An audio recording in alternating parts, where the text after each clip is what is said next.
So, the number one thing that we do wrong as dog owners is actually the way that we walk our dogs. So, as a dog trainer for the last 10 years, we have seen a number of behaviors from pulling, lunging, leash reactivity, lack of focus on the walks, lack of self-control, and all of this can actually be rooted to how we walk our dogs on leash. So we've been told that walks are important for a couple reasons for dogs. Number one, walks are important for exercise. It's super important that dogs get out of the house, run around, stretch their legs.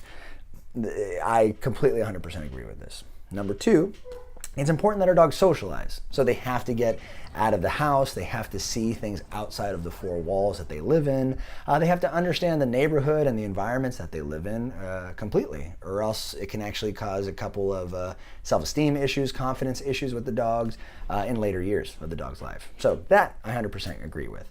Number three, we obviously have to take our dogs out to use the restroom, to poop, to pee. All of those, there's no argument there. And number four, I think what we want to do is we've been told that walks are supposed to be bonding experiences with our dogs and us, okay?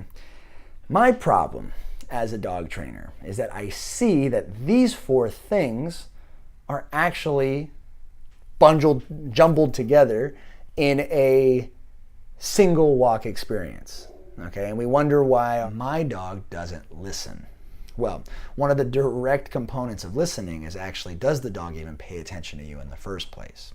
And a majority of my clients will actually say, no, my dog is too busy sniffing, too busy pulling, too busy looking for something, that if I told him to sit, I'd have to yell it at least 3 or 4 times to get any type of response from the dog.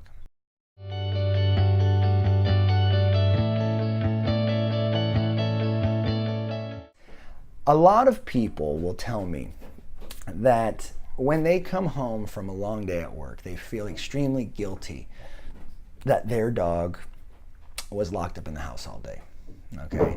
And so what happens is sometimes that guilt, that fear of being a bad dog owner or being unfair actually leads us to give the dog an unlimited amount of freedom out on the walks.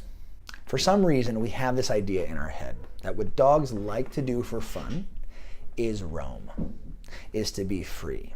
I don't know where it stems from, but I do have a theory. And this theory I call the natural dog theory. What natural dog theory is? The natural dog theory is a mindset that we put ourselves in. We know that dogs are closely related to wolves. We also agree that dogs and wolves are very different species. Okay, but there is a part in our hearts where we do see how our dogs love to hunt things, love to chase things, love to dig, love to do things that dogs do.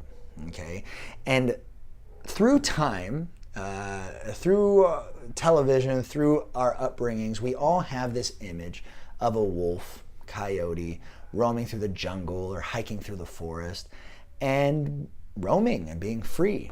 And what we see is we connect our dog's happiness and activities to the activities of these wild natural dogs, okay? And we think that what dogs like to do for fun is roam free, be off of a leash, do as they please, dig, hunt, chase, all of those things. Now, mind you, it does look really, really fun when our dogs are doing these things. But I think one thing we should always keep in mind is the reason wolves and coyotes have to do these things is because if they don't roam and hunt, they will die. While our dogs are so busy doing all of those things that we are letting them do, our dogs are spending about 45 minutes on a walk not paying attention to me, okay? When my dog does not pay attention to me, it's very difficult for me to get my dog to listen to me. Now, as a dog trainer, what we will do is we have to have a time and a place for our dogs to be a dog and for our dogs to take direction from us. Okay, so we always have to balance this. It is more important for us as dog owners to ask our dogs to pay attention to us, to check in with us, to listen and maintain a certain level of focus on us for the benefit of not only our relationship, but so that way we can keep our dogs safe from the different elements that happen in real life. All right, guys, let's go ahead and review some of the main concepts that we learned in this first video.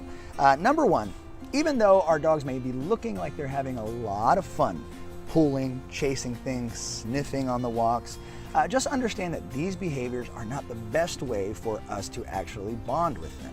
Okay? So if the walk is supposed to be a good dog and owner bonding experience, it's very important that we do things that get them to engage with us. All right?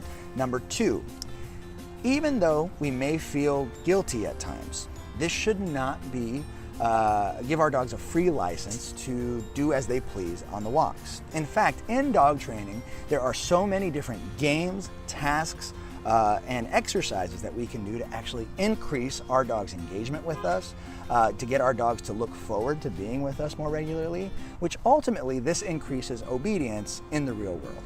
One of my big beliefs is that if our dogs listen to us, we will be able to take our dogs more places outside of the home. And if we can do that, then that means that we can give our dogs a better quality of life than they've had before. Right? Thank you guys so much for watching this first episode of this video. There are 3 more coming in this month of January, so please stay tuned. My name is Brent, and I will see you guys next time. Take care.